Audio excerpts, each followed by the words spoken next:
Buenas tardes a todas y a todos.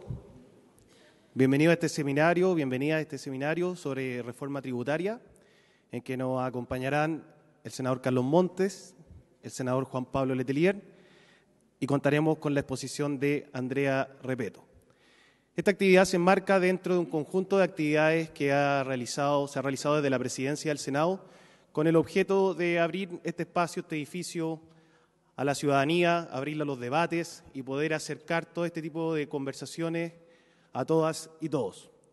En ese contexto, queremos mostrarles un video inicial que da cuenta de la lógica de este trabajo y que va a ser exhibido en cada una de las actividades que se haga desde el Congreso, a modo también de apoyar un poco los espacios de formación cívica y ciudadana.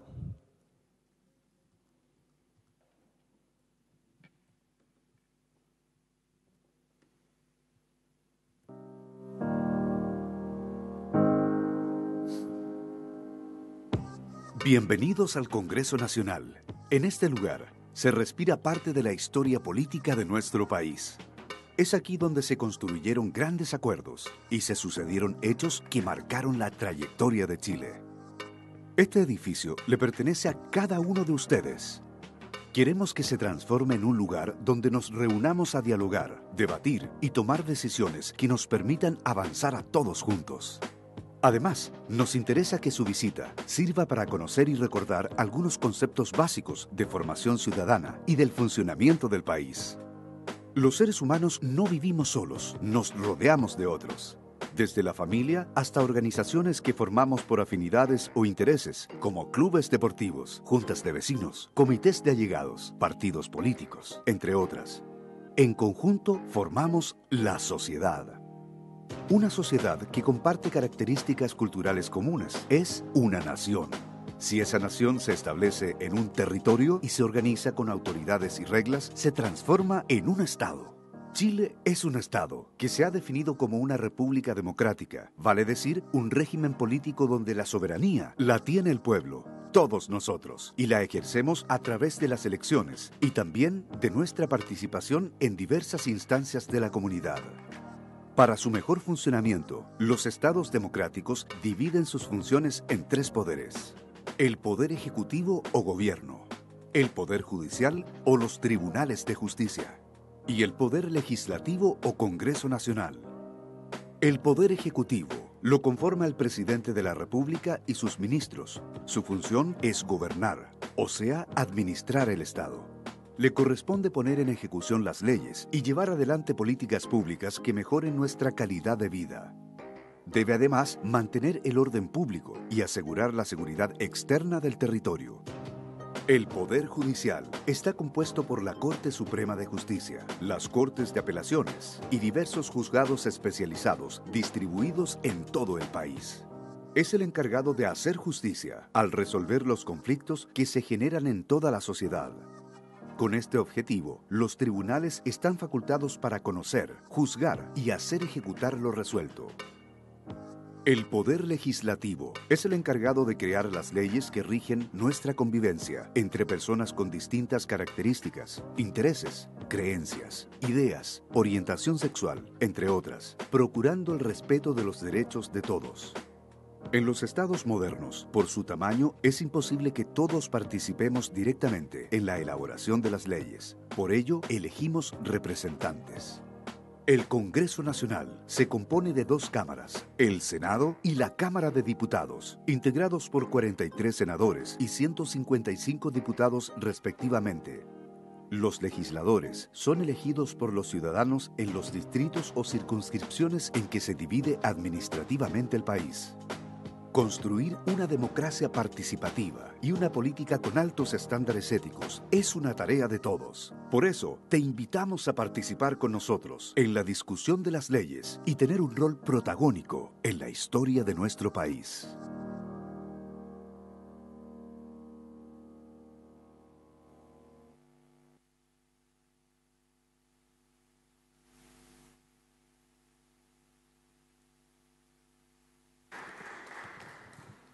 Bueno, Les quiero contar también que esta actividad está siendo transmitida vía streaming a través de la señal de TV Senado y que además quedará en la plataforma web del canal para quienes quieran revisarlo posteriormente o quienes quieran difundirla. Agradecer nuevamente a todas y todos quienes han asistido a la actividad del día de hoy y quiero darle la palabra para abrir este seminario al presidente del Senado, don Carlos Montes. Bueno, buenas tardes. Francamente teníamos miedo que este 18 tan largo que empezó el día 13 nos provocara algún problema en la asistencia. ¿No tiene para qué retirarse, don Jorge? No. Pero afortunadamente hay mucha inquietud por esto. ¿Qué creemos? La reforma tributaria es un punto muy central de lo que va a ser el debate en el país probablemente cerca de un año. Va a haber un debate sobre la visión que tiene el actual gobierno de la sociedad, del papel del Estado y en ese marco el sistema tributario y los tributos. Y eso es un tema para lo cual hay que prepararse. Más allá de tener una posición A o B, es muy importante que haya más información. Estamos tratando de que haya diálogo e información en sindicatos, en confederaciones, en comunas, en regiones, en distintos lados, porque esto hay que politizarlo más en el sentido de tener más opinión propia y más antecedentes para eso. Por eso estamos muy contentos de que estén todos ustedes acá, distintas personas que yo veo de distintas historias, de distintas trayectorias. Quiero destacar que esté el presidente del Partido Radical, don Carlos Maldonado, con nosotros y pido un aplauso para él, que es la primera vez que se incorpora a estos diálogos. Que esté también el exministro Máximo Pacheco, la ex subsecretaria de Hacienda Macarena Lobos, que no ha querido venirse a sentar acá adelante, pero está ahí en la escala. Para nosotros también es muy estimulante que esté Jaime Gazmurio, un gran senador que viene llegando de embajador en Brasil hace poco tiempo. Bueno, y hay muchas otras personas que podríamos nombrar, pero solo destacar que el sentido de esto es formarnos más todos. Hemos invitado ni más ni menos que a una tremenda economista que sabe mucho de este tema, que es Andrea Repeto, para la cual pido un aplauso. Y que le hemos pedido que ella nos haga una clase, porque estos temas no son fáciles, no se trata solo de decir aquí están los buenos, aquí están los malos, sino que nos explique cómo es este sistema y en ese marco qué fue la reforma del 2014, qué cambios se quieren hacer ahora, los problemas en uno y otro sentido. Y durante media hora, un poco más, 40 minutos, ella nos va a explicar. Después Juan Pablo Letelier, que va a estar un poco rato más aquí. Pepe Razzoli, también nos gusta mucho que esté ahí la exalcaldesa de Providencia, que esté también con nosotros. En todo caso, la idea, como digo, es que después de la presentación de Andrea, el comentario de Juan Pablo, tengamos un diálogo, haya ciertas consultas, y esto es, antes que nada, tratar de que nos formemos más todos en esta materia. Esto le agradecemos mucho a Andrea que esté con nosotros, y sin más, yo le ofrezco la palabra. A donde usted quiera. ¿Allá prefiere? Bueno, si quiere. Sí, pues levántalo, puede estar de pie. Si tú quieres manejar el... Perfecto, sí. Muchas gracias. Bueno, quiero partir dándole las gracias al senador Montes y al senador Letelier, que ya hasta aquí llega, espero, por esta invitación a conversar con ustedes de este tema tan importante. También agradecerle a ustedes, por cierto, estar aquí cuando muchos otros chilenos están ahí afilando las espuelas, planchando los pañuelos, haciendo maletas, listos para partir a celebrar a otra parte. La invitación que se me hizo fue a hablar de la reforma tributaria para quién. ¿Quién se beneficia con un proyecto como el que presentó el gobierno recién en caso de ser aprobado?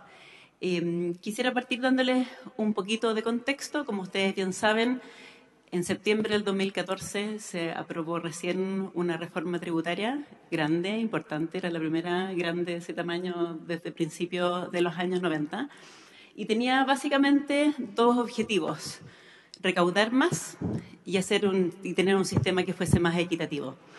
Recaudar más es importante porque necesitamos ingresos fiscales para poder financiar programas que demanda la ciudadanía.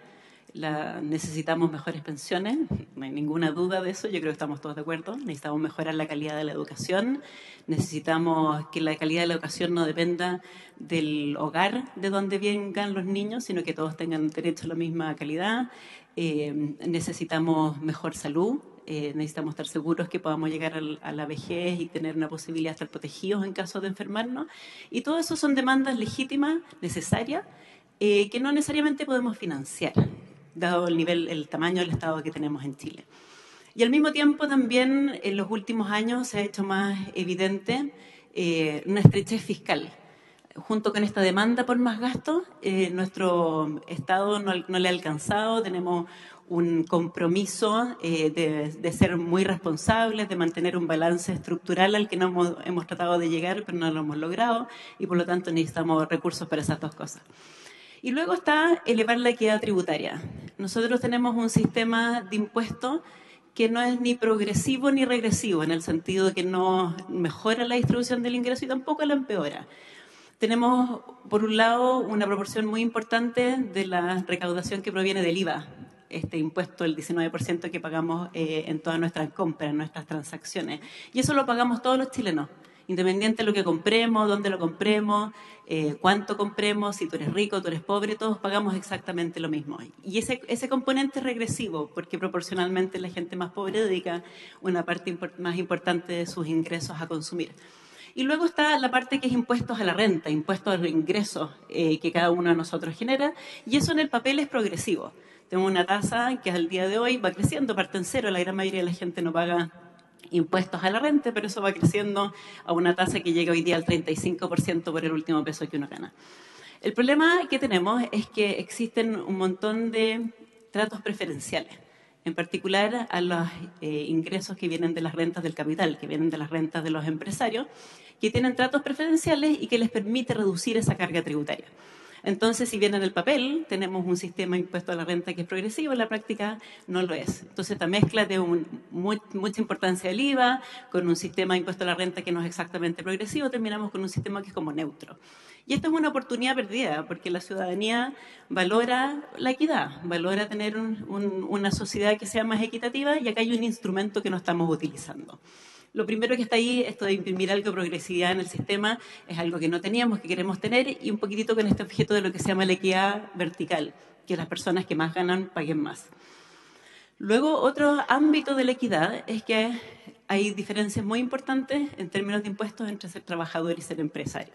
La forma en que uno genera sus rentas te da más o menos ventajas en términos tributarios, y se trató de cerrar en algo esa brecha. Y luego están todos los espacios de evasión y de elusión, que también hacen inequitativo el sistema.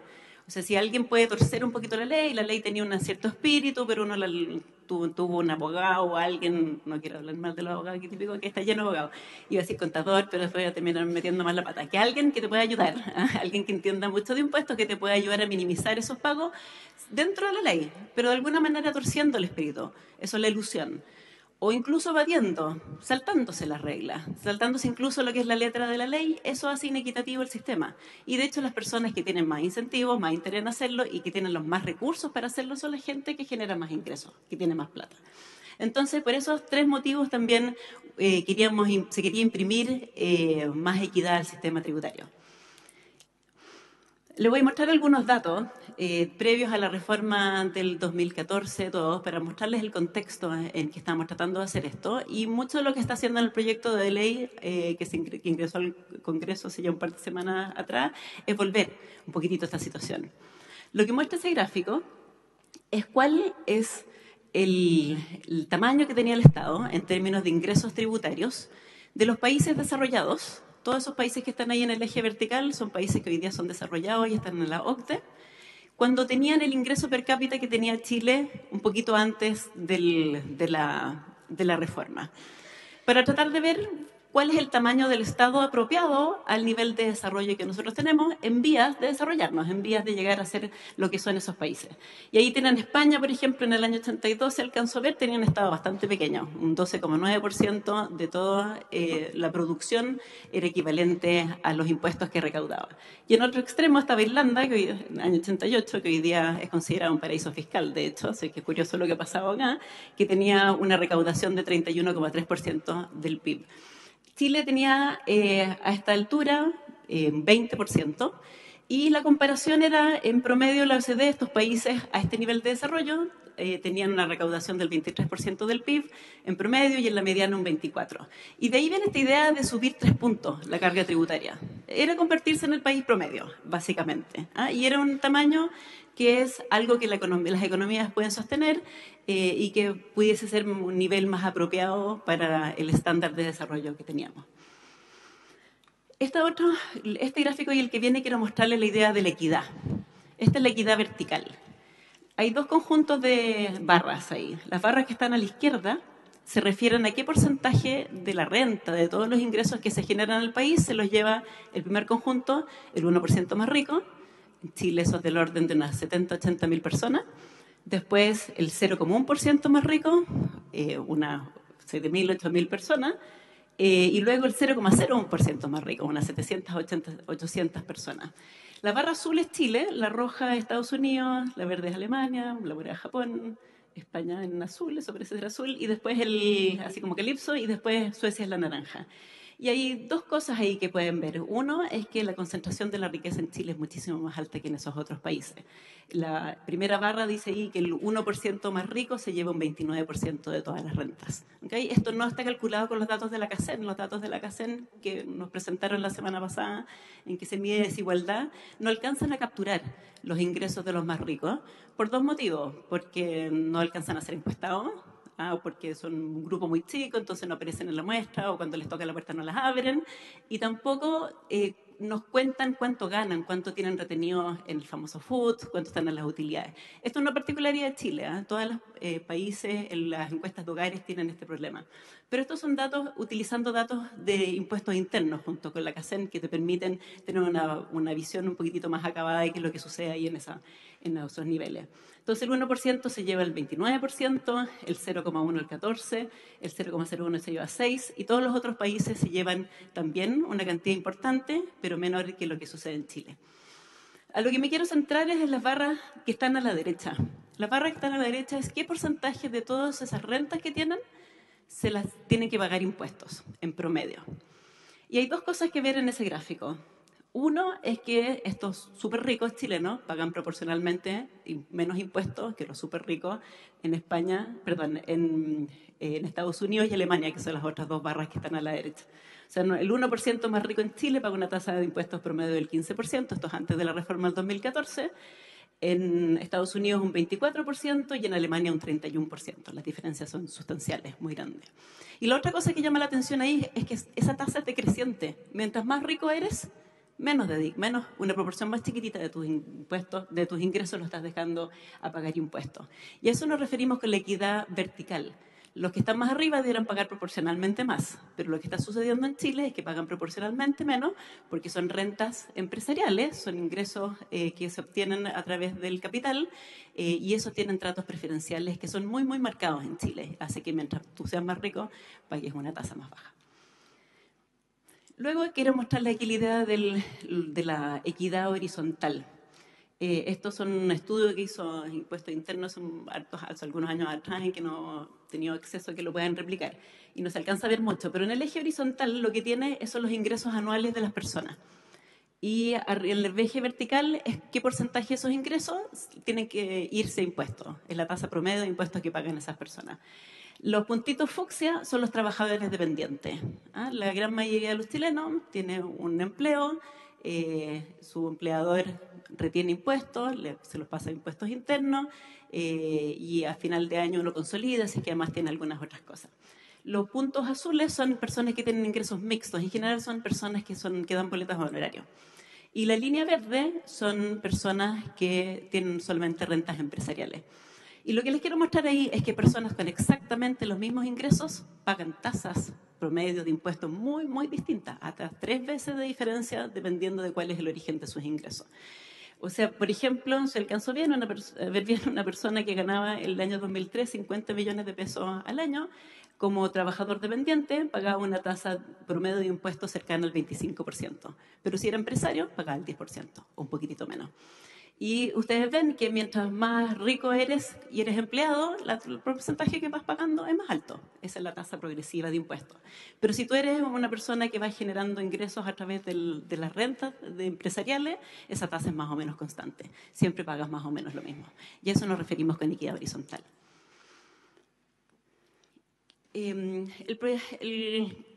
La administración acaba de ingresar entonces un proyecto de ley que ha generado harta discusión. Estamos aprendiendo a leerlo, son un montón de páginas, es bien difícil de leer, así que lo que yo he aprendido ha sido también en colaboración con otras personas que saben harto de estas cosas.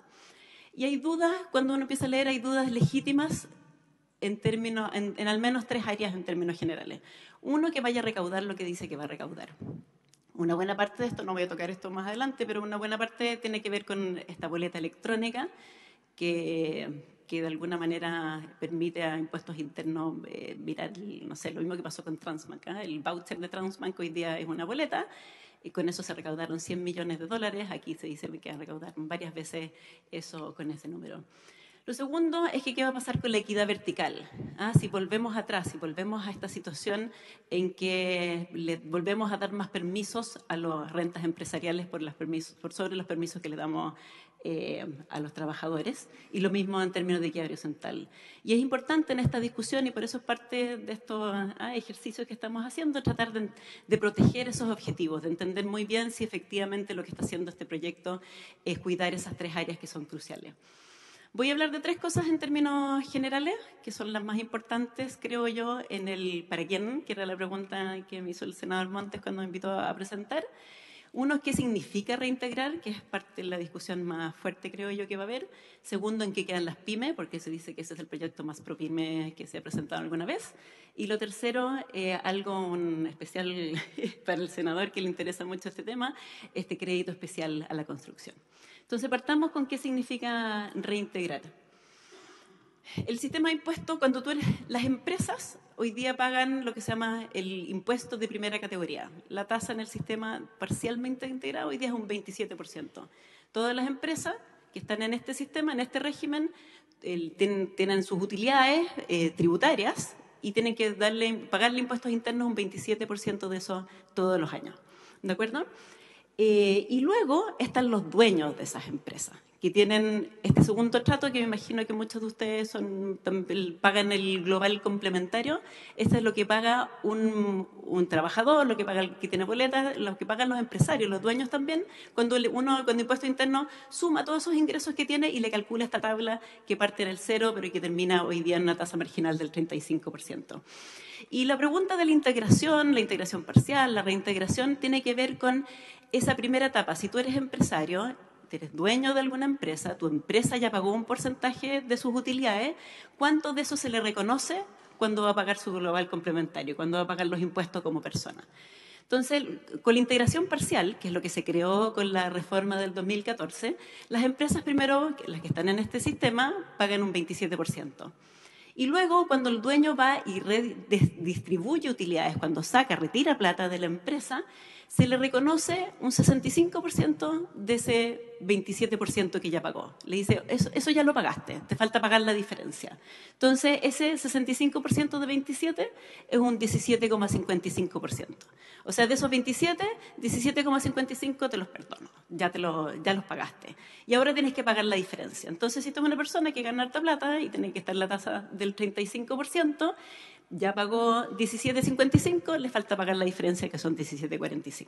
Así funciona hoy día el sistema parcialmente integrado para las personas que tienen sus empresas adscritas a ese sistema. ¿Qué pasa cuando tú reintegras? El concepto de integración es que ahora le reconoces todo lo que pagó en la primera etapa. Le reconoces completamente ese 27%, no el 65%. Entonces, pagó el 27%, cuando va a pagar su global complementario, le dice, el impuesto interno le dice, no se preocupe, usted ya pagó 27, págueme lo que le falta. Y lo que le falta cuando era 35 son 8.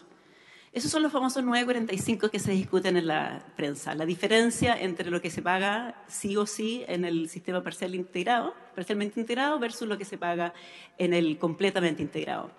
Un sistema completamente integrado es un sistema que no tiene impuesto a las empresas. Es un impuesto solamente a las personas, solamente a sus dueños. La empresa hace una retención. Igual que cuando el empleador de uno le hace una retención o te retienen el 10% de las boletas, es exactamente eso. A final de año chequeamos que no haya falta la diferencia. Miren, qué lujo. Hola. Entonces, al reintegrar, lo que está sucediendo es que las personas que estaban en esta circunstancia van a empezar a pagar 9,45 puntos menos de sus ingresos como impuestos. Entonces, hay dos así como grandes lecciones de este ejercicio sencillo. Uno es que las personas que están en este régimen, los dueños de las empresas que están en este régimen, van a pagar menos impuestos. Y quienes son los dueños de estas empresas, les muestran los números a continuación, no son las personas de mayores ingresos. Estoy hablando de empresas que venden $300 millones al año o más.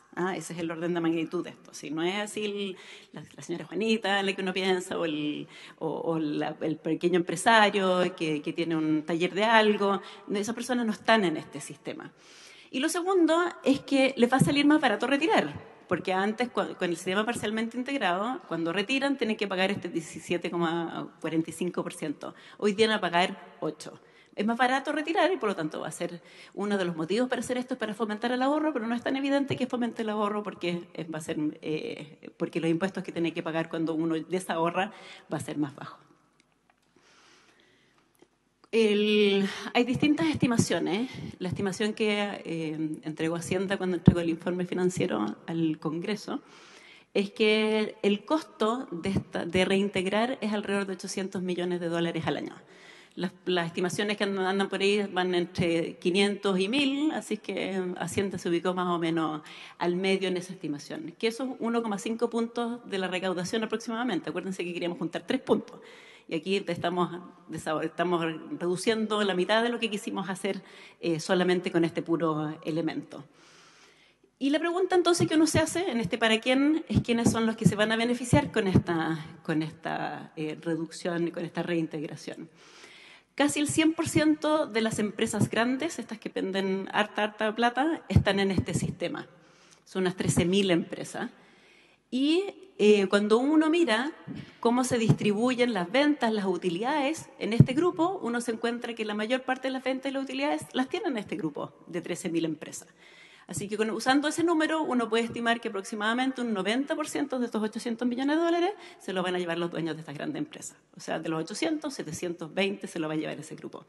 Y después están las pymes. Hay un grupo de pymes que está acá en este sistema, que son un 15% de las pymes, no es la mayoría de las pymes, son aproximadamente unas 150.000, y ellas se van a llevar el 10% restante. Entonces, 13.000 se llevan 720, 150.000 se lleva 80.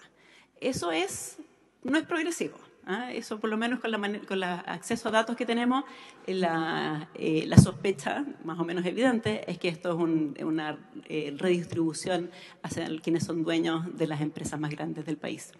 Este grupo de pymes, además, es un grupo bien particular, porque cuando uno trata de desatar cuáles son pymes productivas, que producen cosas y las venden, se va a encontrar con que una buena parte de estas no tiene ventas, o incluso son sociedades de inversión, donde los dueños de esas empresas más grandes tienen sus ahorros.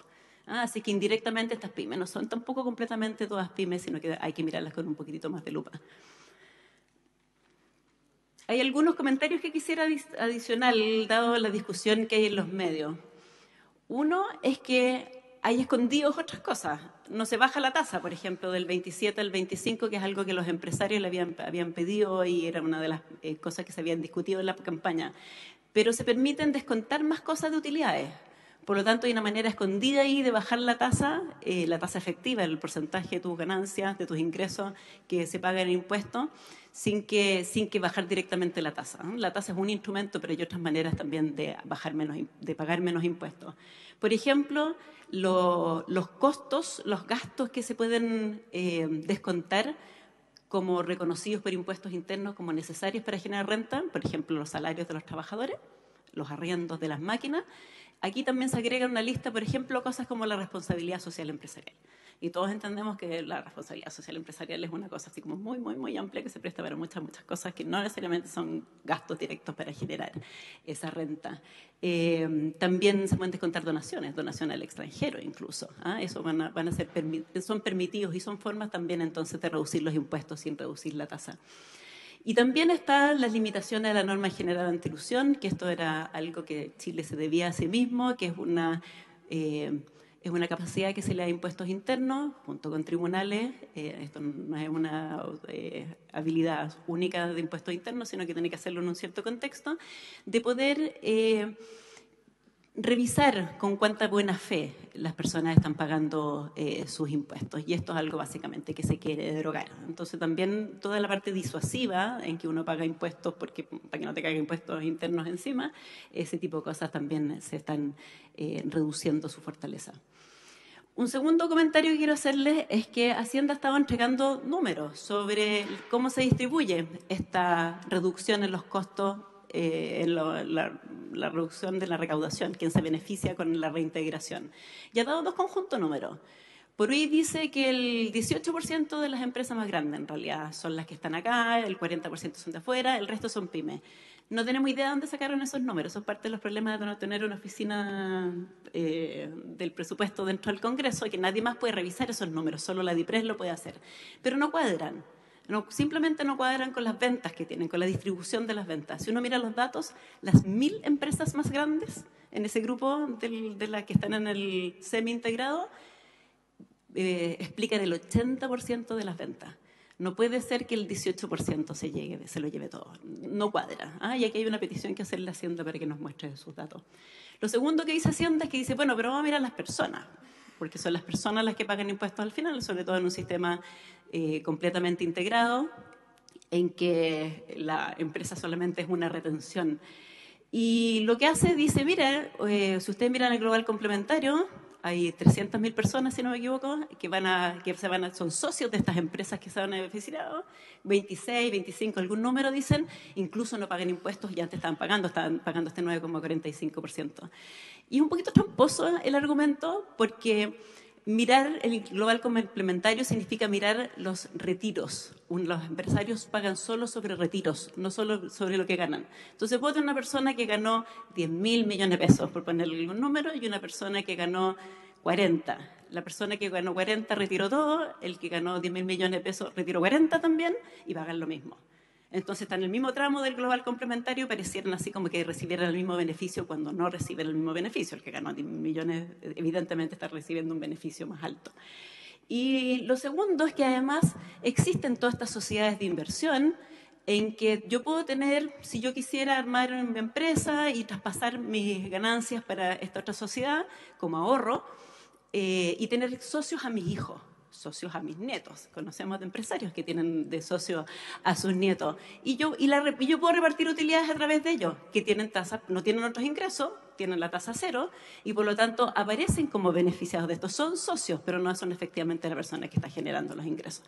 Así que ese número que entrega Hacienda es un poquito así como tramposillo, encuentro yo, que no nos está diciendo efectivamente quién se está llevando las ganancias de la recaudación. Un tercer punto es algo que ya les acabo de decir, el global complementario solo se paga cuando se retira, y esta es una discusión que no hemos tenido de manera muy clara. ¿Qué significa retirar? Retirar significa, no retirar significa dejar la plata dentro de la empresa o pasarla de una empresa a la otra, a la sociedad de inversión. ¿Esa otra empresa es una empresa productiva o es una empresa que tenga unas inversiones pasivas? ¿Esa otra empresa está en el exterior? ¿Cuál es el ahorro que yo estoy promoviendo? Y creo que es una discusión que es una oportunidad para volver a tenerla. Y el cuarto punto es que la integración es una anomalía en la OCDE. Nos encanta el argumento de la OCDE. En 2010 entramos a la OCDE, de repente nos pasamos a ser un país desarrollado, estamos comparándonos, la mayoría de las veces nos hacen bullying porque somos los más inequitativos, los con menos calidad de educación, etcétera. Pero cuando uno mira qué es lo que hace la OCDE, uno se encuentra con que la integración es un sistema que tiene la minoría de los países. Nicole, ¿puedes mostrar la próxima? Por favor. Ahí están los países de la OCDE, no está Chile, en el sistema integrado, que es hacia donde veníamos y hacia donde queremos volver, donde quiere volver el gobierno. Soy solo 4 países con un sistema integrado. Parcialmente integrado, con el que tenemos hoy día, hay 5 países. Hay un grupo que tiene otro sistema, Hungría y Noruega, y después hay más de 20 en el sistema desintegrado. El mundo OCDE tiene un sistema desintegrado. El sistema desintegrado, lo que pagan las empresas no se le reconoce nada a los dueños. Las empresas sí pagan impuestos, esa es la gran diferencia. Eso es con respecto a la reintegración. El segundo tema es las pymes. La gran mayoría de las pymes no está en este sistema semi-integrado. El 85% de las pymes están en otra parte. 50% está en este sistema de renta atribuida que se creó con la reforma del 2014 aproximadamente. Eso depende si uno mira las empresas que tienen venta o no. El 25% está en el 14TER, que es un sistema que se creó en el gobierno de Lagos y que se amplió con la reforma del 2014, y el resto está en lo que se conoce como la renta presunta. Contarle así como un término bien grueso en qué consiste en esto. El 14TER es que las empresas pagan sobre el flujo caja. Lo que entra menos lo que sale, las empresas pagan en principio un 25% de eso. Y es muy sencillo. Por lo tanto, significa que tienen que llevar una contabilidad simplificada. La contabilidad de lo que entra, la contabilidad de lo que sale, y no tienen que llevar registros de los retiros, de ninguna de las cosas complicadas. Esto es algo muy sencillo para las empresas. Y la otra cosa que se creó en el 2014 es un sistema transparente. Como la idea de que esa tasa del 25% que pagan a nivel de la empresa es muy alta para la mayoría de los ingresos de la mayoría de las personas que son dueñas de las pymes, que lo que hacían es que pagaban el 25% durante el año, y cuando uno llegaba a abril a consolidar y hacer la declaración de impuestos, en realidad te tocaba pagar un 15%. Entonces el Estado te vuelve la plata. Y lo que se hace ahora es que pagan directamente el 15%, sin tener que pagar por el 25%. Eso en ese sentido se refiere a que el sistema es transparente. Entonces, todo este problema de caja, que está la gente esperando abril para que le vuelva la plata, porque le hizo un préstamo gratuito al Estado, dejó de hacerse gracias a esta reforma del 2014. Y luego tienen también lo que se llama la depreciación instantánea. Cualquier máquina, cualquier equipo que compran se descuenta automáticamente como un costo, y también los inventarios, que es algo que se plantea en el proyecto de ley como si fuera nuevo, pero ya está ahí instalado. Y luego tienen una cosa que se llama las normas de relación. Las normas de relación lo que tratan de evitar es que un gran empresario divida su empresa en un montón de empresas pequeñitas para obtener todos estos beneficios. O tener que las filiales de las grandes empresas se pueden acoger a estos otros beneficios, que son a unos sistemas que son que tienen más facilidades para pagar, o que uno paga menos. Entonces la norma de relación mira quiénes son estos grandes dueños de esta empresa y qué otras empresas tienen, entonces suma esos valores y con eso uno ve si puede entrar o no entrar a este sistema. Eso es lo que se llama la norma de relación. La renta atribuida fue algo que se discutió mucho en el 2014. Y aquí es donde las personas pagan por todos sus ingresos, independientes si retiran o no retiran, a diferencia de lo que sucede en los sistemas integrados o parcialmente integrados. Y nuevamente los dueños utilizan como crédito el IDPC, es el impuesto de primera categoría. Este 25% en el fondo pagan directamente su global complementario si eso es más positivo, o sea, les conviene más. Y la gracia de no tener que hacer retiros para poder recuperar plata, lo que sucede en el sistema integrado o el parcialmente integrado, uno tiene que hacer el retiro para que el impuesto interno te devuelva la plata. Y muchas pymes no tienen flujo caja para hacer retiro. Entonces empezaron a acumular FUT durante mucho tiempo. Uno encuentra los datos pymes con FUT, y el problema era que no podían recuperar sus créditos porque no tenían la plata para poder hacer los retiros. ¿Okay? Entonces lo que hizo este sistema de renta atribuida fue tratar de resolver esos casos. ¿Qué pasa con el proyecto de ley? El proyecto de ley crea lo que se llama un sistema integrado tributario, algo así creo que se llama, un sistema integrado total, no me acuerdo el SIT.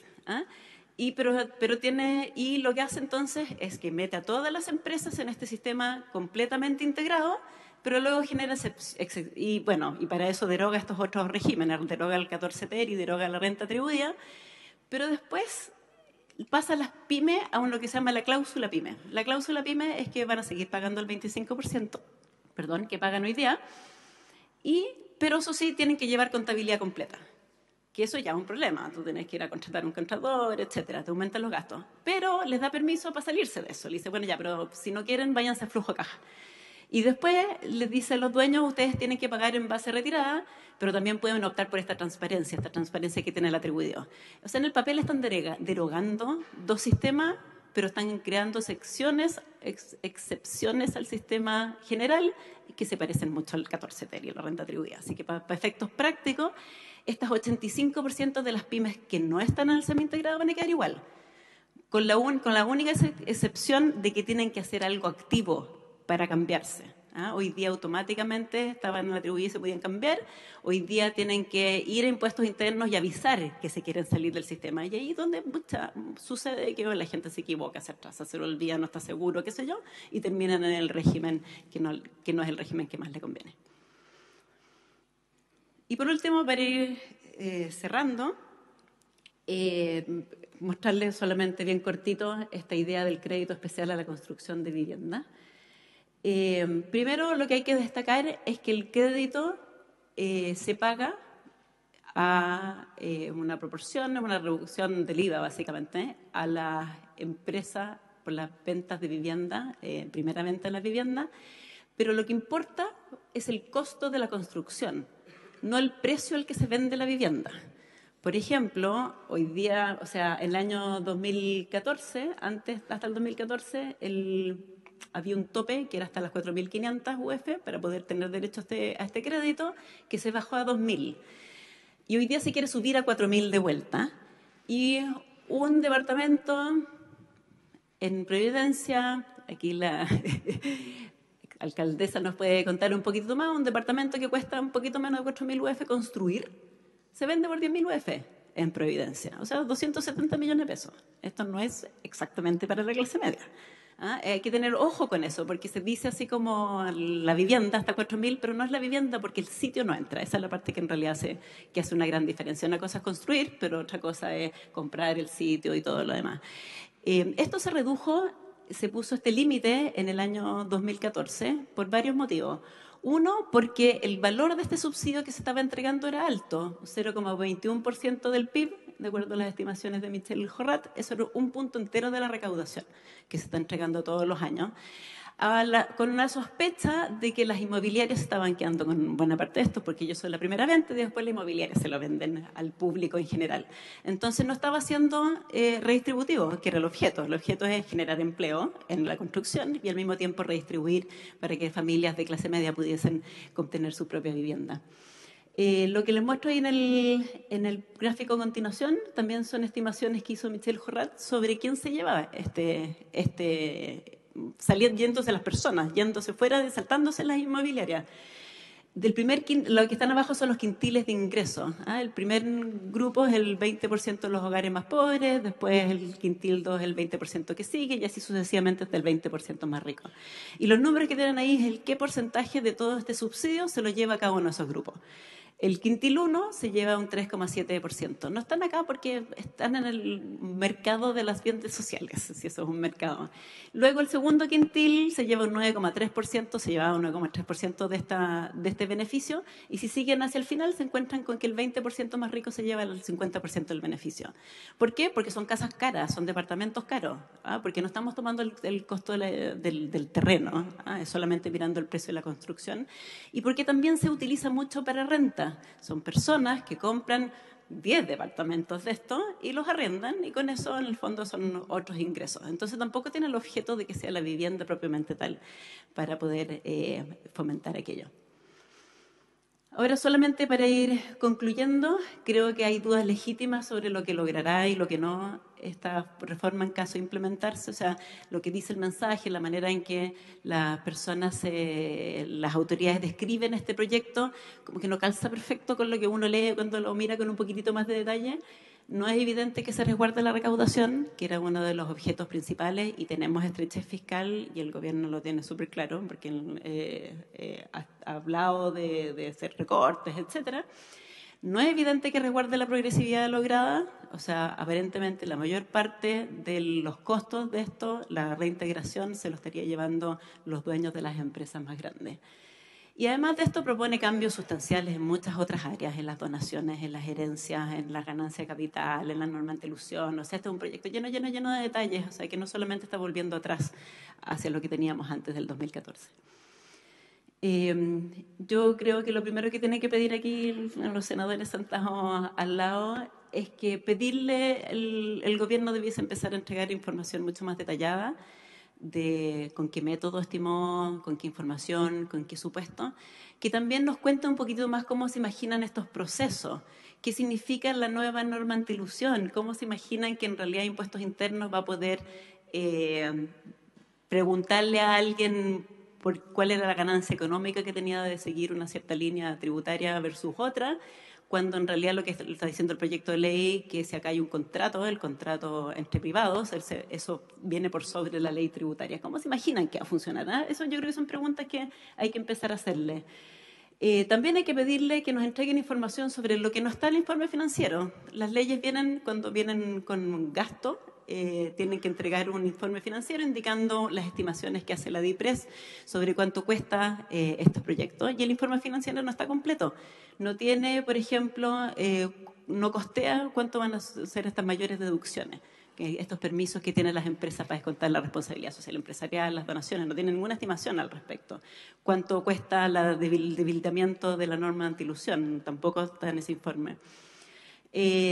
También habría que pedirle lo que no incluyó en el informe de productividad desde el gobierno pasado, con la creación de la Comisión Nacional de Productividad. Los proyectos de ley también están teniendo un informe adicional indicando qué va a pasar con el crecimiento de la economía, básicamente. Y hubo un revuelo grande, no sé si se acuerdan cuando entregaron el proyecto de pensiones, cuando se creaba esta comisión del CAC.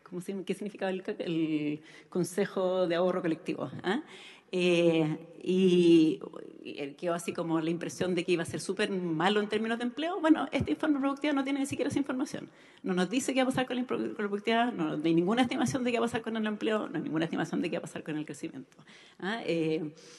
Y yo creo en el fondo que hasta esta discusión los medios dicen que no van a votar de aquí hasta enero, o sea que hay tiempo para seguir conversando, y creo que tanto la ciudadanía, por supuesto, y como los parlamentarios tienen derecho a tener una discusión un poquitito más informada de la que estamos teniendo hasta ahora.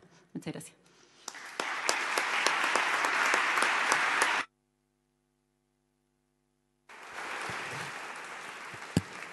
Muchas gracias, Andrea, por tu exposición. Ahora le vamos a dar la palabra al senador Juan Pablo Letelier para que haga sus comentarios a lo expuesto por Andrea. Primero, muy buenas tardes a todas y todos. Segundo, agradecerle mucho a Andrea lo que es un curso magistral para tratar de entender una materia que no es simple. Los temas tributarios normalmente son tremendamente áridos y poco estimulantes cuando uno comienza a ver cifras. Yo quiero agradecerle por ello que lo simplifica para la discusión, ¿no? Pone en simple un tema tremendamente complejo. La reforma del 2014 tuvo principios, estaba basado en ciertos principios, que fuera algo que generara mayor equidad tributaria, que fuera progresivo. Tenía instrumentos para lograr eso y la recaudación tenía un propósito, tenía una finalidad. Los recursos que se iban a recaudar era para que el Estado produjera bienes públicos, en particular la mayor parte para la reforma educacional. Lo primero que queda claro en la presentación que ha hecho Andrea es que no son explícitos los principios de esta reforma, no nos dicen cuál es la finalidad, o más bien, más allá de los instrumentos, no generan bienes públicos en estos instrumentos, y no está demostrado que a través de este proceso va a tener un impacto positivo en lo que es inversión, creación de empleos, que uno podría entender que es la finalidad de la reforma. Lo que vemos, de hecho, con la presentación de Andrea, es que aquí efectivamente hay una estimación de cuántos ingresos se dejan de percibir, que se generan instrumentos que supuestamente son para recaudar, para compensar. Hay un problema o un dato evidente que los que más tienen dejan de pagar una mayor proporción y otros compensan esos ingresos que se dejan de percibir, pero no es para una finalidad de producción de bienes públicos, en lo más mínimo.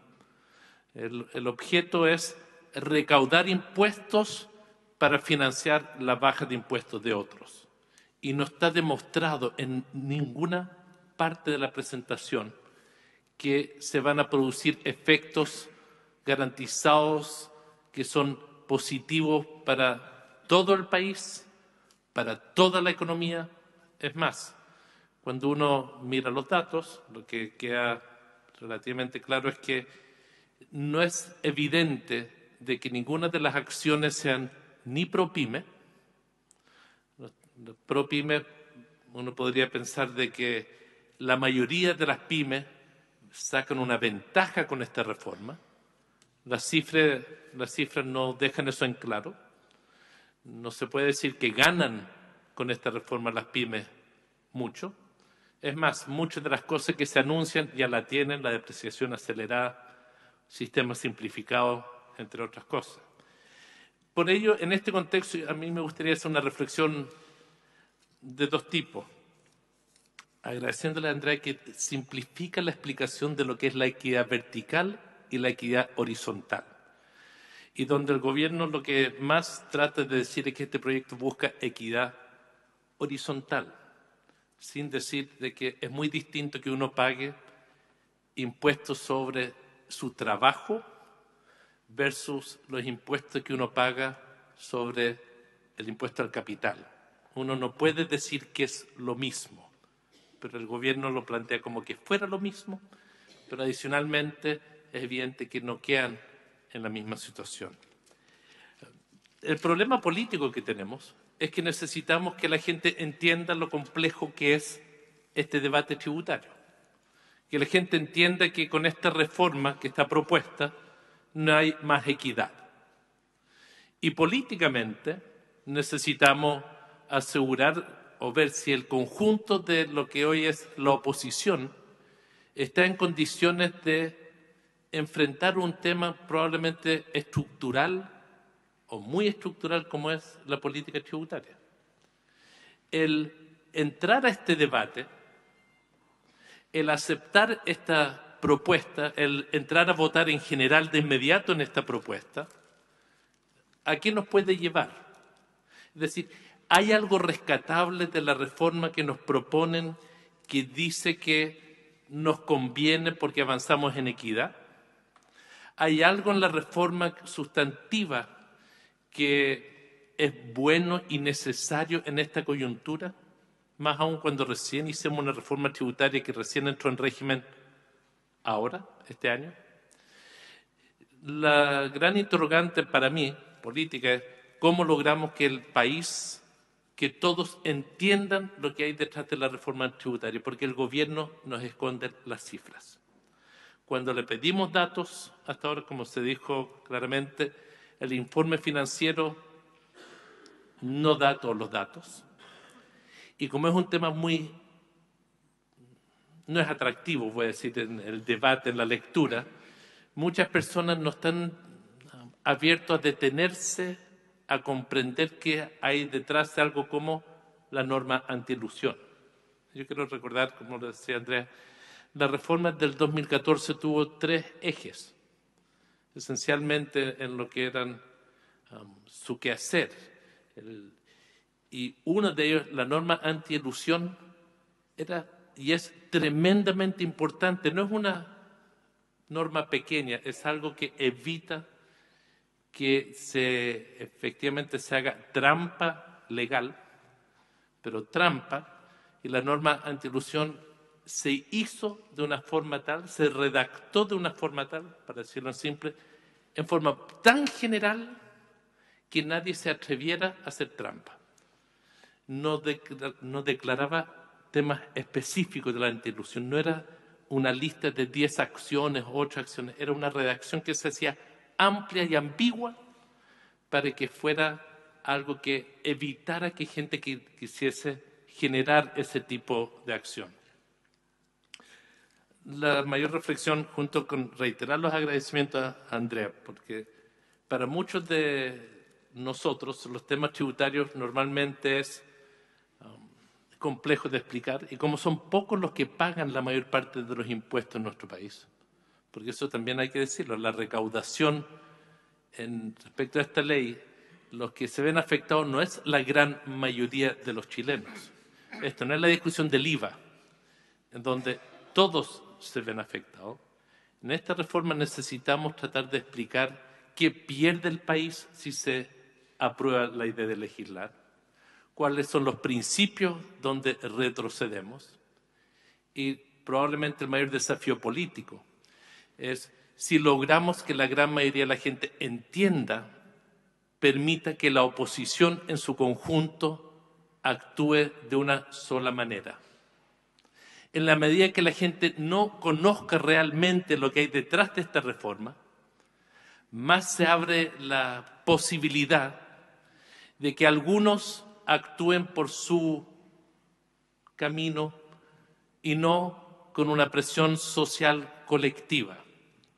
O decirlo de otra forma, si no hay un nivel de información masiva y personas realmente activadas en esto, es bastante más fácil que el gobierno tenga éxito en lo que el ministro Larraín dijo que iba a hacer con esta reforma: buscar los 3 o 4 votos que necesita para aprobarlo. Porque con 3 o 4 votos en cierta coyuntura puede lograr que se apruebe la idea de legislar y puede que varias de estas normas se aprueben. Es importante recordar la reforma del 2014 en el Senado se votó casi de manera unánime. Creo que hubo 2 votos en contra, a lo más. La mayor parte de la derecha votó a favor de la reforma tributaria.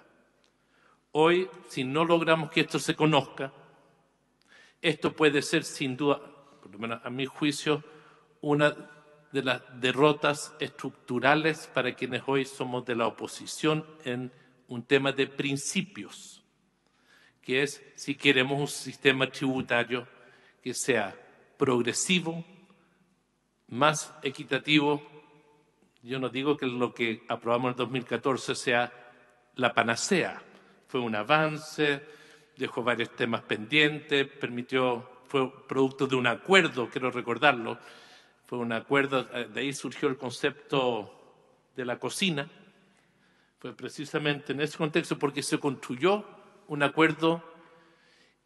Es decir, lo que aprobamos en el 2014 no era un proyecto tributario, de reforma tributaria maximalista, como algunos querían o pensaban.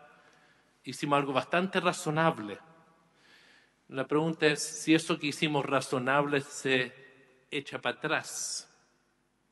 Yo no tengo la menor duda que más que un problema económico se transforma en un problema político de grandes proporciones. Y por ello la importancia de que esto se conozca y que se pueda difundir con la forma tan sencilla y simple como lo hace Andrea, y que esta opinión se pueda masificar, o por lo menos la comprensión de lo que está en juego, es lo que puede permitirnos que de aquí a enero, que dicen que es una fecha probable de la votación en general en la Cámara, de que logremos tener un accionar conjunto.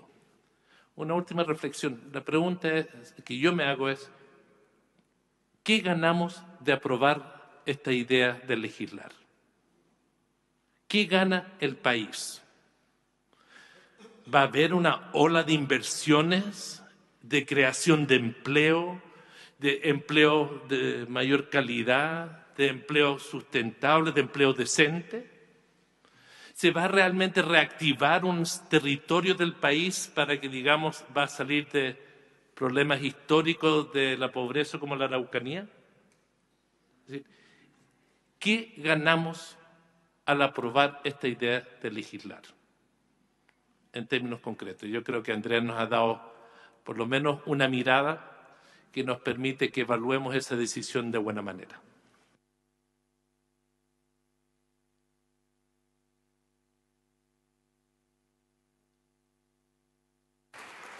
Muchas gracias, senador.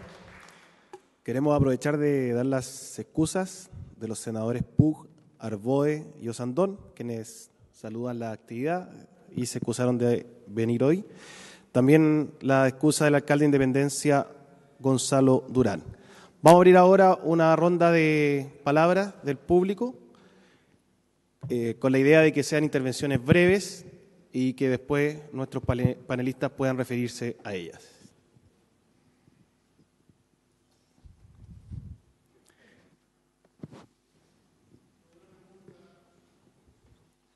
Ahí va el micrófono. Solamente una pregunta simple para Andrea, que no te referiste en detalle a cuáles son un comentario sobre lo que ha dicho el gobierno respecto de las medidas compensatorias de la pérdida que ellos reconocen de los 800 millones de dólares por la integración completa. Permiso. Agregar la otra pregunta enseguida. Andrea, felicitaciones, por supuesto. Excelente, muy claro. Cuando hablaste de la carga tributaria de los países que tenían un nivel, un PIB per cápita, o sea, un PIB, digamos, perdón, un PIB como el de Chile actual, la carga tributaria que tenían cuando alcanzaron ese PIB, ¿tienes algún dato sobre la progresividad del sistema? Mi pregunta es, ¿la progresividad del sistema también está asociada al nivel de desarrollo de los países? Gracias. Acá.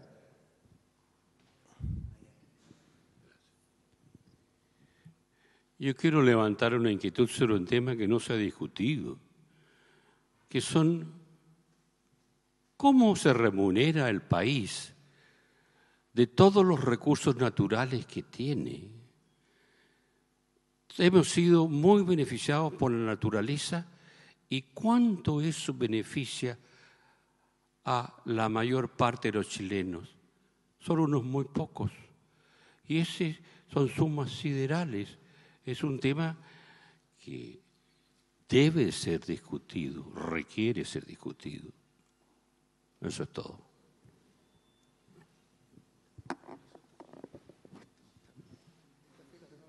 Mi nombre es Sergio Vargas, creo que vale la pena identificarse.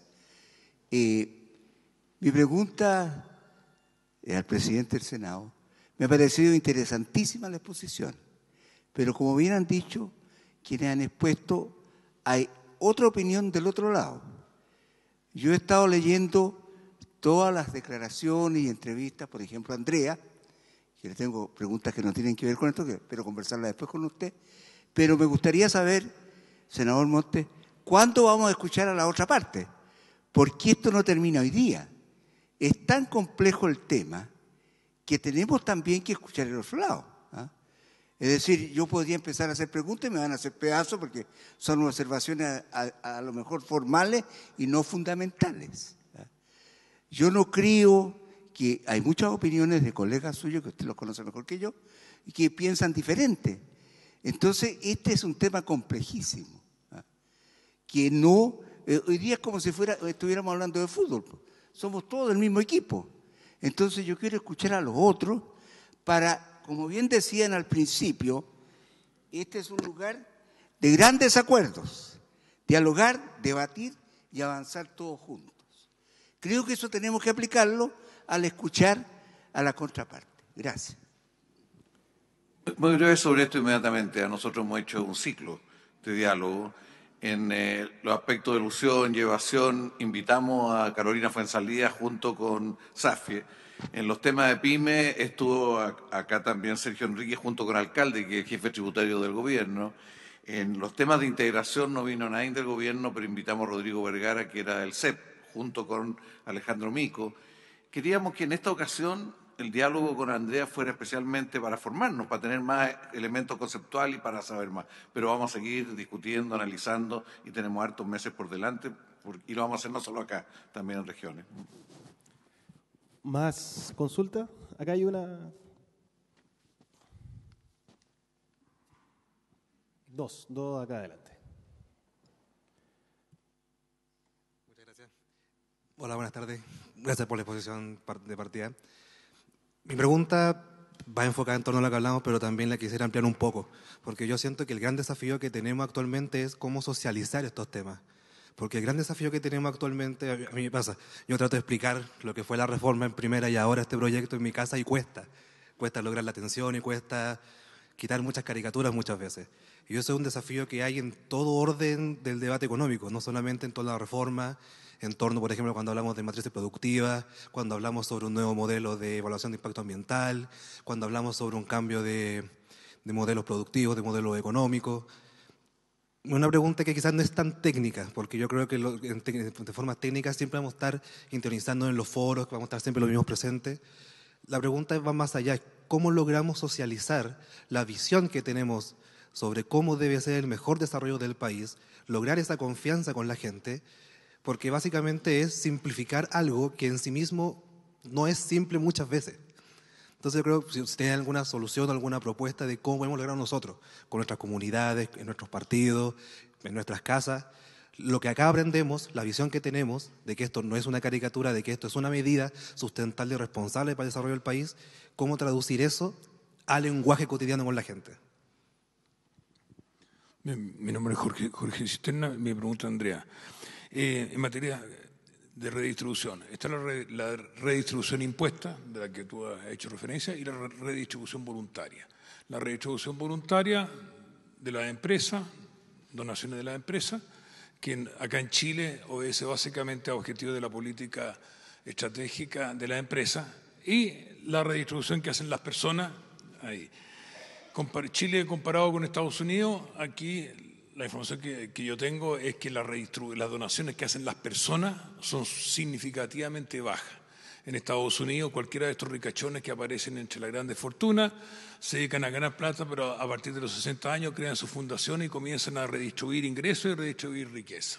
Entonces, hay cifras al respecto, porque yo creo que es un dato complementario que hay que poner sobre la mesa, complementario a este debate en materia de redistribución. Bien, ¿existe alguna otra duda para pasar a las... Allá hay otra. ¿Alguna más? Con esas... Hay dos más y con esas cerramos, entonces, para la reacción de los panelistas. Sí. Buenas tardes. Yo quiero hacer dos preguntas que no están entre las cifras y las consideraciones numéricas que se dieron. Primero, entiendo que la recaudación baja a un monto cercano a los $1.000 millones y que eso pudiese hasta comprometer la reforma educacional en el sentido de los estudiantes universitarios, de poder financiar eso. Lo segundo es que nosotros, seamos pensionados o seamos trabajadores, no tenemos ninguna posibilidad de poder evadir ningún monto, porque todo eso está respaldado. Y entiendo que las empresas ahora van a tener más posibilidades de, digamos, reducir su pago, lo cual es grave, porque toda la gente paga sagradamente sus impuestos y no tiene ninguna manera de poder reducirlo. Y lo último, también entiendo que al Servicio de Impuestos Internos se le rebajan atribuciones fiscalizadoras, lo cual lo hace más grave. Gracias. Bien, vamos con la última duda ahí al fondo. Muchas gracias. Como la posta le doy el testimonio. Muchas gracias. Se agradece la colaboración. Gracias, buenas tardes. Luis Torres, presidente de la Comisión Tributaria del Colegio de Contadores. Quería hacer un par de alcances tipo pregunta. Son dos cosas. Una, efectivamente, lo que se puede leer o lo que todavía tempranamente, pero aquí nosotros técnicamente planteamos dos cosas. Una, que efectivamente, como ustedes lo plantean, hay un tema político, pero nosotros queremos plantear el tema técnico. Claramente, el sistema semi-integrado, si bien es cierto, aquí Andrea nos planteaba que hay 4 países que existen, es un tema complejo. El tema tributario es complejo, pero el sistema anterior lo hizo más complejo. Y la realidad que ustedes mismos plantearon es que fue una negociación porque la reforma original no era 2 sistemas en uno, Entonces, eso hay que solucionarlo. A mí lo que me preocupa, y un poco lo que planteó el senador Letelier, es que esta cosa política, económica, que sin lugar es importante, en la reforma, como ustedes lo mismo lo plantearon, Chile necesitaba plata para financiar las cosas sociales. Pero no podemos dejar de pensar en que como está, se debe simplificar. Y efectivamente, el sistema semi-integrado e integrado, dos sistemas cohabitando, esto, llevarlo a la progresión de una fiscalización futura, no se ve que sea sano. Por lo tanto, lo que es plantear es que efectivamente de qué manera inteligente, creativa o no sé, los 9.45% que falta por reducir el sistema semi-integrado a integrado, ver de qué otra manera se recauda. Pero claramente yo llamo a que efectivamente se pueda legislar para solucionar la parte técnica. Porque efectivamente también, y eso es lo que quiero llamar, es que tiene cosas que son efectivamente simplifican. El sistema 14TER, que efectivamente venía, la realidad muestra de que efectivamente lo simplificado que fue, no se le dio todo lo que se quería, porque si no habríamos tenido, como nosotros mismos queríamos, muchas empresas acogidas al 14TER, pero tenía problemas de registro, problemas de ingreso, que aquí lo que uno ha leído y lo que ha visto se hace cargo. ¿Cómo ingresar a un 14TER simplificado sin carga tributaria y efectivamente llamando a beneficiar a las pymes?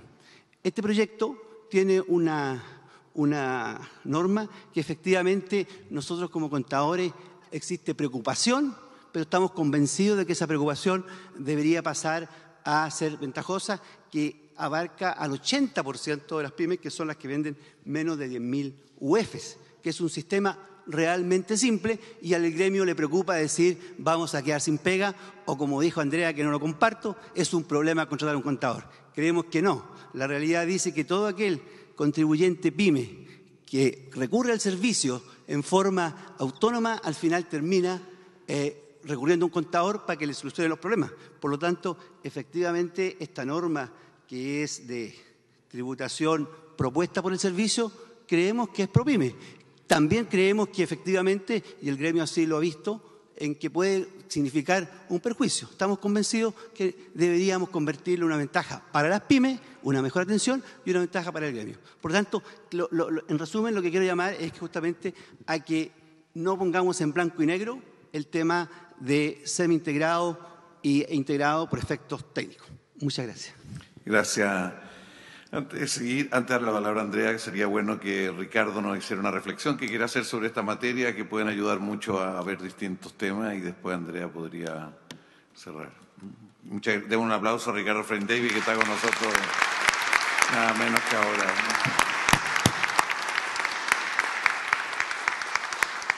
Es profesor de muchos de los que están en este debate por todos lados, ¿sí?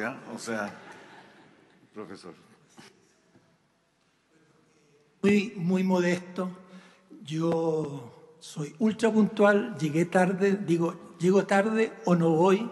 Yo tenía que hacer hasta las 18:30 y quería escuchar mucho a Andrea y después a Juan Pablo y estas sesiones que organiza Carlos. Así que cosas muy sencillas. O sea, yo estudié prestado acá, me iba a sentar por ahí si llegaba arrinconadito. La reforma del 14 cumple con atributos muy importantes. Recauda más. Se ha dicho, no recaude lo que se quería. Si no hemos terminado, falta un pedazo. Y además estamos en un contexto muy especial. La economía chilena, tal como el conjunto de América Latina, ha experimentado una situación recesiva. Estamos operando bajo lo que nuestras economías son capaces de producir. ¿Cuándo se inició eso? ¿Presidenta Bachelet? No. Se inició antes que se supiera que la presidenta Bachelet, digamos, varias cosas que me saltó eso, ahí me equivoqué. Se inició más de un año antes de que se fuera el presidente Piñera. En febrero del año 13, la situación recesiva con origen internacional y parte de origen interno ya estaba carcomiéndose nuestra actividad económica. Estamos empezando a bajar. Es falso decir la situación de baja producción el 14 al 17 en el gobierno de Bachelet fue culpa de la reforma tributaria. Venía de un añito antes. Y la situación recesiva de Chile no era solo de Chile, sino que de Argentina, Brasil, Colombia, México, la suma de América Latina. Hay un tremendo abuso de las comunicaciones por parte de la gente de gobierno. Y están re bien entrenaditos. Todos repiten los mismos recetarios, 4 o 5 cosas.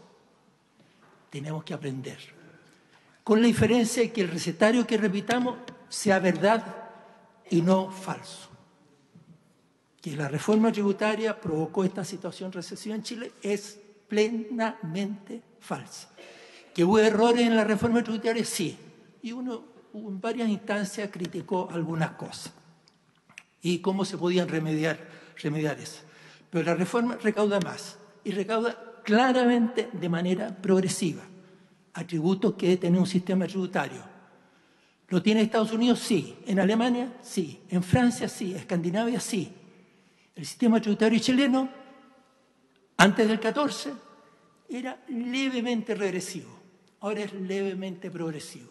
Necesitamos un sistema tributario más progresivo, no menos progresivo. La propuesta del gobierno es plenamente regresiva. Este proyecto del gobierno tributario, en mi opinión, es profundamente errado, malo para Chile. Algunas partes son más discutibles. Yo creo que la exposición de Andrea extraordinariamente es lo más completo que he escuchado. Y además es muy didáctica.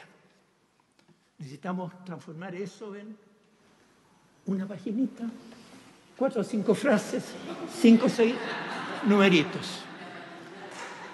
Y no perdamos las luchas comunicacionales, son re importantes. Y por eso es muy importante cómo nos apiamos en el Parlamento. Muy clave. Pensemos cómo llegamos más a nuestra gente y a la gente abierta que está dispuesta a escuchar. Tenemos los elementos sustantivos para mala reforma tributaria. Ahí están todos los elementos que ha expuesto Andrea y los elementos más políticos que Juan Pablo acertadamente decía, pero ¿dónde es el punto más debilucho? Yo creo, ahí uno puede tener diferencia con los expertos tributarios, el de la reintegración.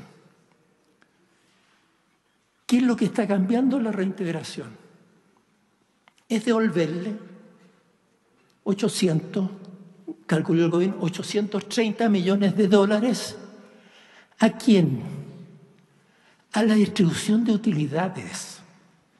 ¿Qué es la distribución de utilidades? Es lo que no se reinvierte.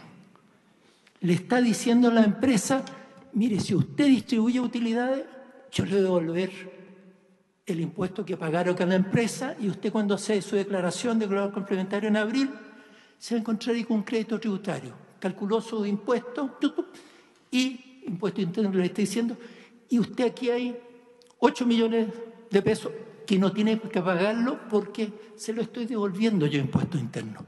Eso es la integración. Se devuelve plata a la distribución de utilidades. El gobierno dice este es un incentivo a la inversión. No, como estaba en las láminas de Andrea, es un incentivo a la distribución de utilidades. Es un incentivo.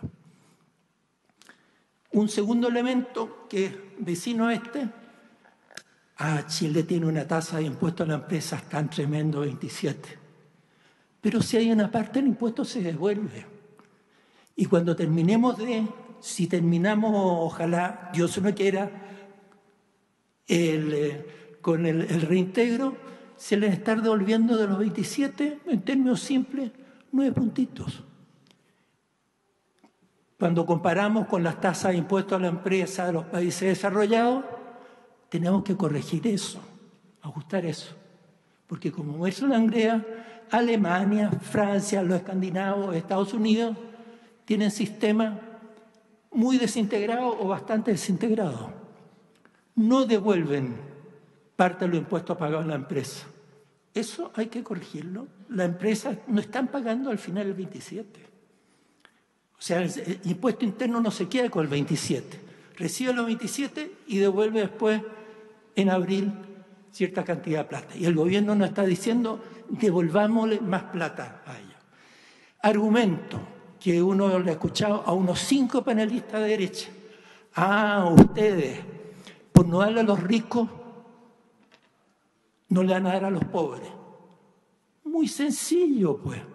A los de ingresos bajos le devolvemos, impuesto interno le devuelve a ellos un determinado monto, pero no le devolvemos al 90% de la gente de altos ingresos. Porque no están pagando mucho impuesto en Chile. Chile estamos atrasados relativamente. Nuestro sistema es poco progresivo, necesitamos más progresivo. ¿Y dónde está la gran diferencia de distribución del ingreso? En la propiedad del capital. Hay desigualdad en los ingresos del trabajo, ¿cierto? Los 20 millones y los 280.000 pesos brutos. Pero es mucho más grande la concentración del ingreso en la propiedad del capital. Tenemos que tener más impuestos al capital. Y más impuestos a las ganancias de capital. ¿Por qué no pagan impuestos las ganancias de capital en las acciones? Obvio que debieran pagar. Más razón cobrarles a ellos que los que están ganando plata legítimamente porque producen mejor. Las ganancias de la empresa, paguen eso, pongámosle también impuestos. Hay una serie de impuestos de ganancia de capital, exenciones. Del mundo especulativo, que dice la especulación es lo bonito, y nos han ido metiendo franquicias tributarias dentro de esto o los gastos tributarios. En los años de democracia, primero partimos en la dictadura y después se agregaron algunos. Uno puede ir ofreciendo alternativas de gravamen que son progresivos y que no afectan el desarrollo productivo. ¿Necesitamos inversión productiva? Claro que necesitamos, mucho. Pero no la concentremos en los grandes.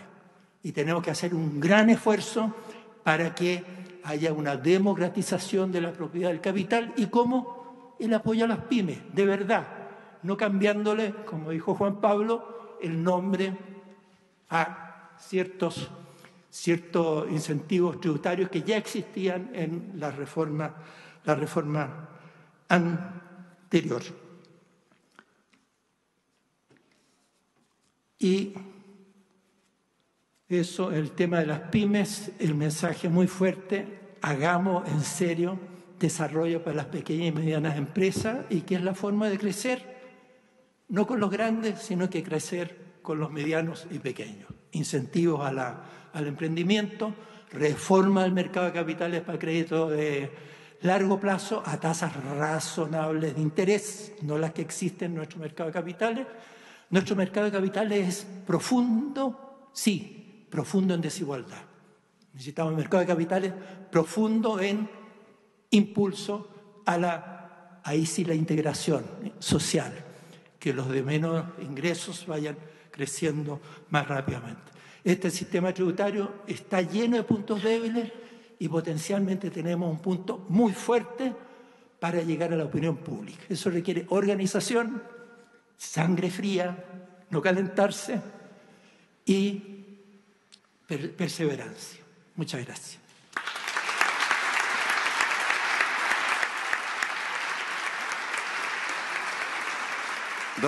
Dos cosas antes de que reflexione Andrea. Con los contadores yo creo que sería bueno que hiciéramos un encuentro de este tipo para ver toda la complejidad que tienen las normas contables. Conversemos al final porque hay registros y hay especialistas en eso y nos van a enredar a todos nosotros un poco más si entramos en el conjunto de los registros.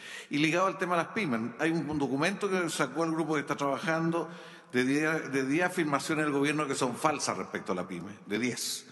Y nos interesa, claro, creemos que el proyecto como está no beneficia a las pymes. Entonces, por el contrario, en algunos aspectos es neutro y en otras cosas hay retroceso. Y una cosita respecto a Andrea. Creo que sería bueno, Andrea, que ¿Qué crees tú que se podría hacer como otras reformas más positivas? Porque quedaron cosas pendientes en el pasado, muchas de las cuales tú planteaste hace un tiempo aquí. ¿Qué sugerirías, digamos, como temas que deberíamos empujar con más fuerza, que aunque no se incorpore esta reforma, ponerlo en el debate? Hoy día tenemos 11.000 millones de dólares de franquicias tributarias, buena parte de las cuales van al mercado de capitales. 11.000 millones de dólares, que son impuestos que no se pagan. Son descontados de distintas redes. Y están hechos en otra época, que están hoy día, algunos de ellos que están mal orientados. En fin, cosas de ese tipo, no sé qué está pensando Andrea. Bien, démosle la palabra a Andrea. Andrea, por favor. Gracias, muchas gracias. Hartas preguntas, todas importantes. Primero, la compensación, cómo se financia esta rebaja, que sabemos que es 800, pero eventualmente es más por lo que no está en el informe tributario. Una buena parte viene en las estimaciones del gobierno en la boleta electrónica, que en principio reduciría la evasión del IVA. Si uno mira los datos de evasión del IVA, eso es del orden del 20% de todo lo que debiera recaudarse por IVA. Las estimaciones que tiene impuestos internos es que no se paga. Este es el equivalente que se bajara de un día para otro un cuarto, ese número, que es muy grande comparado con lo que se recaudó con el Transbank. Muy importante, reconociendo que con la factura electrónica ya se generó una traza. Usted hablaba que el fondo uno puede, cuando uno tiene impuestos al ingreso, hay una traza, se puede seguir. Entonces es más difícil eludir, evadir. Aquí ya se empezaron a instalar esas cosas. Entonces habría que ver cómo encontraron ellos esas estimaciones. Luego, otras compensaciones que hay, estos nuevos impuestos digitales a las plataformas digitales, al Netflix, al Spotify, qué sé yo, que también no sabemos mucho cuánta gente está suscrito, cuánto están pagando. Entonces habría también nuevamente que preguntarle a Hacienda cómo hizo sus estimaciones. Y luego vienen otras cosas que son transitorias, que están repitiendo cosas que se hizo en la reforma del 2014. Por ejemplo, este registro de capitales, en que la gente que había sacado plata fuera de Chile, que no le había contado impuestos internos, que lo tenía afuera, se les permitió pagar un 8% de eso, por reconocimiento de lo que no había pagado en adelante, siempre que lo registrara acá y siguiera pagando por todas las ganancias que tiene sobre eso de aquí en adelante. Se esperaba recaudar súper poco, no me acuerdo los números, no sé si tú, Juan Pablo, tú sabes mucho de esto, te puedes saber mejor los números.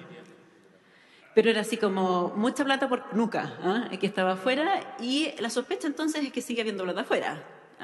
El problema que tienen estos perdonazos, entre comillas, es que dejan de ser creíbles. Si los hace cada 2, 3, 4 años, entonces dejo la plata afuera esperando que me va a cobrar menos. Entonces también tiene un riesgo y es algo transitorio que no va a generar. Y lo otro transitorio también es esta extensión de lo que se llama el IS-FUT, que también recaudó más de lo que se esperaba en la reforma previa. Entonces sí, hay riesgos de recaudación, que era una pregunta que hacía usted hace un rato atrás, y los riesgos de esa recaudación de alguna manera son riesgos que asumimos todos los chilenos, porque deja de financiarse educación, deja de financiarse los nuevos proyectos de pensiones, los nuevos proyectos de salud, son las cosas que no podemos financiar. ¿Qué pasa con la equidad en la OECD cuando tenían este nivel de PIB per cápita que tiene Chile, pero que tenía mucha más recaudación en promedio? Había países que tenían menos recaudación, por cierto, en ese gráfico que les mostré. Hay algo bien interesante con respecto a la equidad. Si uno mira los Gini, que este es índice que uno mira para medir, para resumir cuán equitativa es la distribución de ingresos, y uno mira todos los países de la OCDE, el Gini de mercado puro, sin la intervención del Estado, no son tan distintas. Chile no se ve tan lejos de eso. La gran diferencia viene después de la acción del Estado. O sea, en un país OECD típico, en esa época podías bajar su Gini de 0.45 a 0.3. Nosotros tenemos de 0.5, se queda en 0.5 después de la acción del Estado. Entonces, si bien el Gini propiamente tal no es tan distinto, el Estado hace una diferencia muy grande porque la puede hacer justamente porque tiene esta capacidad recaudatoria para poder reparar. Y la utiliza los dos lados, impuestos progresivos y transferencias hacia las personas más pobres con estos recursos. Después la pregunta del royalty se la voy a dejar aquí a los parlamentarios porque ellos saben por qué las leyes no suceden. Después, las donaciones, yo no conozco los números, para ser honesta. La impresión que tengo es que las donaciones que hacen los empresarios en Chile son mayoritariamente a educación y no tienen mucho interés en donar hacia otras cosas. Y creo también que hay que separar las dos cosas. Si bien acá hay aportes valiosos que uno debiera considerar y valorar, y las leyes las valoran también, les dan permisos para hacer reducciones de impuestos, etcétera, de alguna manera están teñidas por las preferencias de ellos, que no son necesariamente las preferencias de toda la sociedad. Por lo tanto, creo que son mecanismos distintos de aporte que ellos pueden hacer. Después estaba el punto adicional sobre la diferencia entre ser persona y trabajador. Hay dos grandes diferencias, creo yo. Una en que, como nuestros empleadores le avisan impuestos internos cuánto no pagaron, la AFP, el IPS o quien corresponda le avisa al impuesto interno cuánto es la pensión que uno recibió, hay mucha menos traza en el caso de las empresas. Mientras más formal es esto, es más fácil, se reduce la evasión, y la factura electrónica y todas esas cosas reducen ese problema. Pero ahí es donde empiezan el boleta de factura del supermercado o del domingo familiar en un restaurante en alguna parte, y es obvio que uno está con los niños, que no corresponde a la factura, pero igual te ofrecen la boleta o factura. Tienen esas posibilidades. Y eso es uno de los motivos. El otro motivo es que los empresarios, sobre todo los que están en el semi-integrado o pasarán al integrado, pagan sobre retiros. No pagan sobre todo lo que ganan, sino que pagan sobre lo que se llevan para la casa. Nosotros, al revés, pagamos lo que se nos lleva para la casa. Entonces, en el fondo, ellos ganan estoy caricaturizando, generan sus ingresos, ahorran y luego pagan. Nosotros generamos nuestros ingresos, pagamos impuestos y después podemos ahorrar. Hay algunos espacios, está la PB, qué sé yo, pero todo eso tiene tope. En el mundo de los empresarios no tiene tope. Entonces son los dos motivos por los cuales hay unas grandes diferencias entre uno y otro. Y por último está el punto de la complejidad o la simplicidad, que es súper importante. Es importante que las propias personas puedan revisar y decir, sí, en realidad esto es lo que me corresponde pagar. Que tengan claridad con respecto a las normas, que sea fácil, porque en el fondo no es solamente un costo para las personas, también es un costo para la administración del Estado. Y yo creo que se olvida que la reforma del 2014 hizo simplificaciones importantes. No existe el 14 Quater, no existe el 14 bis, no existe el 57 bis. Hay cosas que ya no existen, que se prestaban para elusión y para evasión. Y creo que es un reconocimiento que hay que hacer. Cuando uno tiene un sistema desintegrado hay otras simplicidades, porque uno no tiene que llevar el registro de las cosas que retiró o lo que no retiró. Entonces creo que hay un valor en pensar en eso, hay un valor en que ustedes saben mejor que nosotros en qué es lo que está de más y lo que no está de más en términos de registro. Pero también hay otros valores aquí al mismo tiempo. Hay que poder hacer registros para poder evitar elusión y evasión. Hay que hacer declaraciones juradas, porque por ahí pasa la buena fe de las personas. Entonces hay que buscar dónde está ese punto eficiente en que de verdad necesitamos estos registros, no solamente por joder, perdonen, sino que porque aquí hay otro valor que está detrás y cuáles están de más. Yo creo que hay una discusión interesante que hacer. Y por último, solo contarles que Ricardo fue mi primer jefe, así que esto que me pida que les haga las cosas, que les haga la minutita, es algo que ya hice en el pasado. Así que podría volver a hacerlo. Muchas gracias.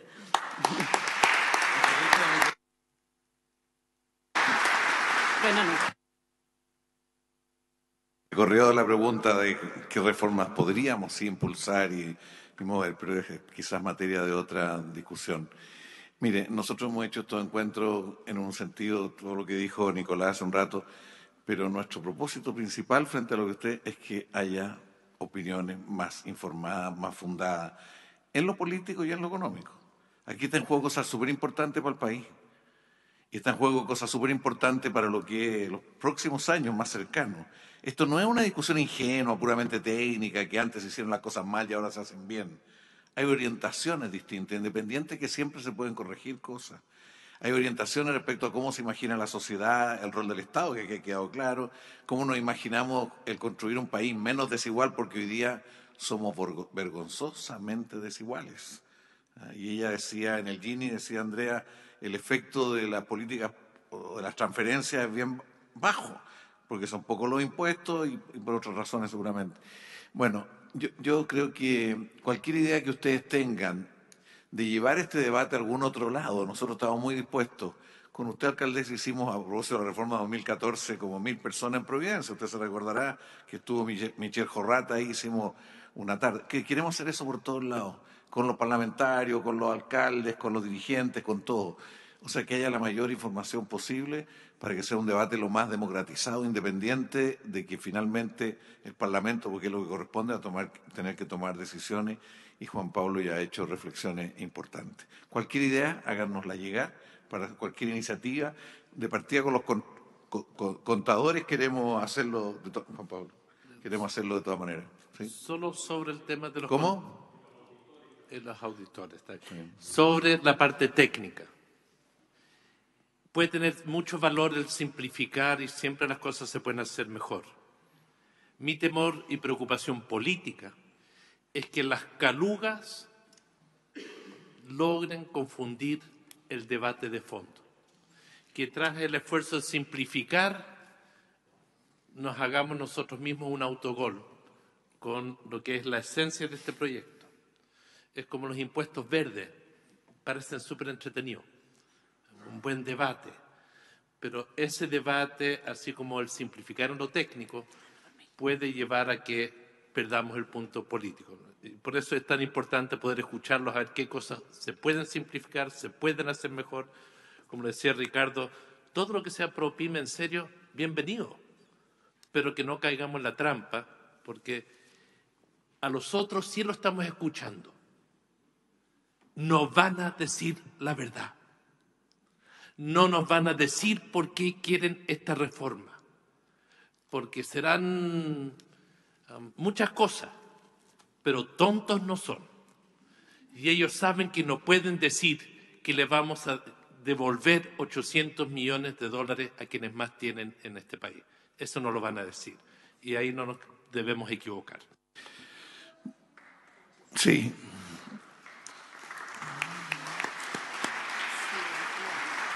¿Ah? ¿Seguro?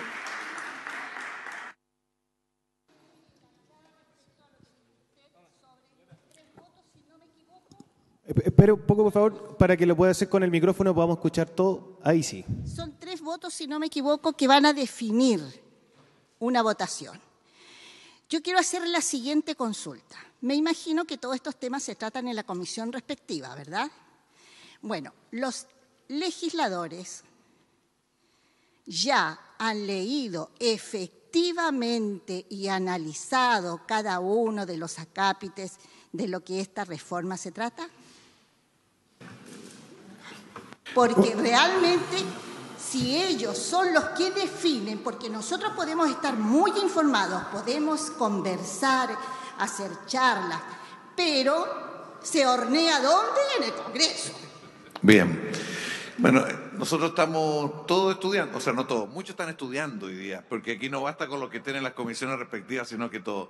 Quiero decir de que nuestro interés es que haya más debate. Hemos sacado ya 12 minutos, Ricardo, 12 minutos, algunas más cortas, otras más largas, que te las podemos hacer llegar. Esto que ha presentado acá ahora Andrea también va a estar disponible. Creemos que por ahora lo importante es informarnos, es tener opinión más propia, más fundada, con todas las interpretaciones que se hacen de la información. No es posible que todos terminemos siendo expertos en esto. Aquí lo que se necesita es más antecedente y poder hacerlo. Aquí dentro del público hay gente que es de los cerebros de los que piensan distinto a lo que estamos pensando acá. Es parte de los cerebros principales. El grupo de asesores de cada una de las empresas auditoras o asesoría, cada empresa tiene como 20 asesores especialistas en esto. Nosotros hay un grupo muy potente que se ha armado, que está trabajando con esto. Tenemos algunas coincidencias, por ejemplo, con algunas de las personas que están acá, y nosotros tenemos diferencias. Lo importante es que este sea un debate democrático que nos haga crecer y al final que las opciones las tomemos pensando en el país y no en los intereses de una minoría. Bueno, muchas gracias por esta tarde y seguiremos convocándolo a otro momento de discusión.